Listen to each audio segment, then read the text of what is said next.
আমাদের দেশে একটা কমন কালচার আছে যে ফ্রিজ বা এসির কন্ডেন্সার কপার দিয়ে তৈরি মানেই ভালো, অন্য সবকিছু খারাপ। কপার কোন কোন ক্ষেত্রে ভালো এবং খারাপ?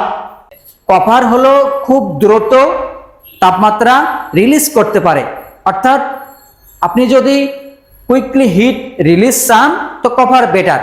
পাশাপাশি এমএস বা মাইল্ড স্টিল কপারের মতো দ্রুত হিট রিলিজ করতে পারে না।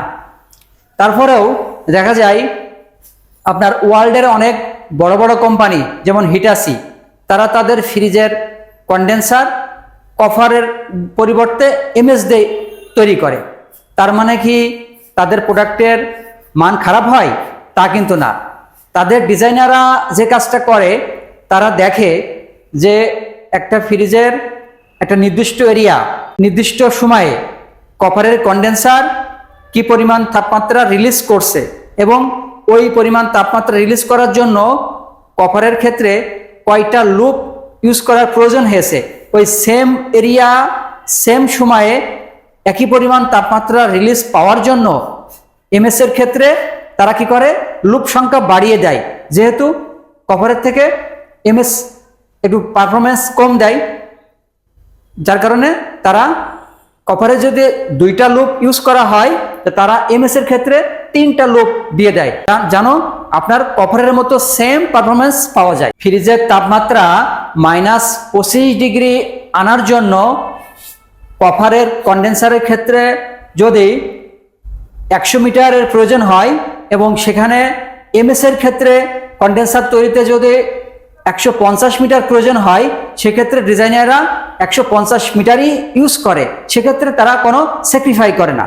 এখন প্রশ্ন হলো, কপার যেহেতু এতই ভালো, তাহলে বিশ্বের বড় বড় কোম্পানিগুলো কেন তারা কপার ইউজ না করে এমএস বা মাইল্ড স্টিল দিয়ে তাদের ফ্রিজের কন্ডেন্সার তৈরি করে?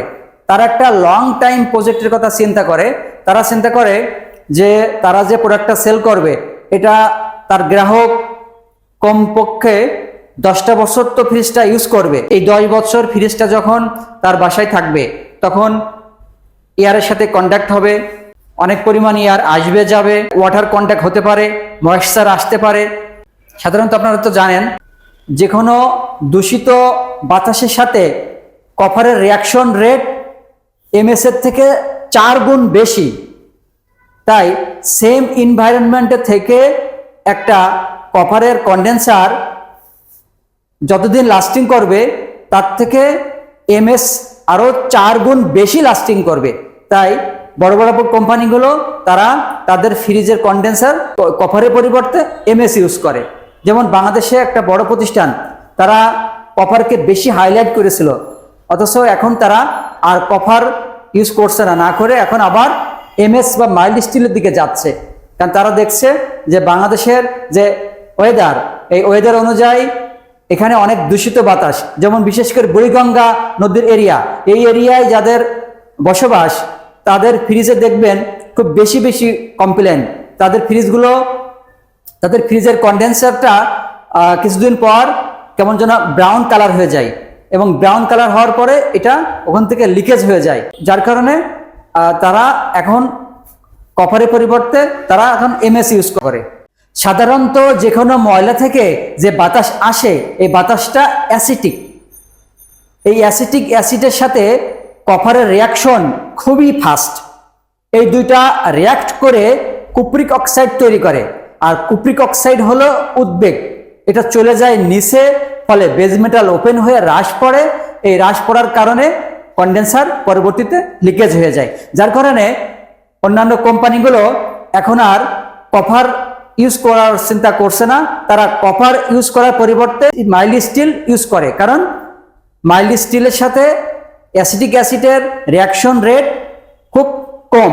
অর্থাৎ একই এনভায়রনমেন্টের থেকে একটা কপারের কন্ডেন্সার যত দ্রুত লিকেজ হয়ে যায়, সেখানে মাইল্ড স্টিল আরো 4 গুণ বেশি টাইম লাস্টিং করে।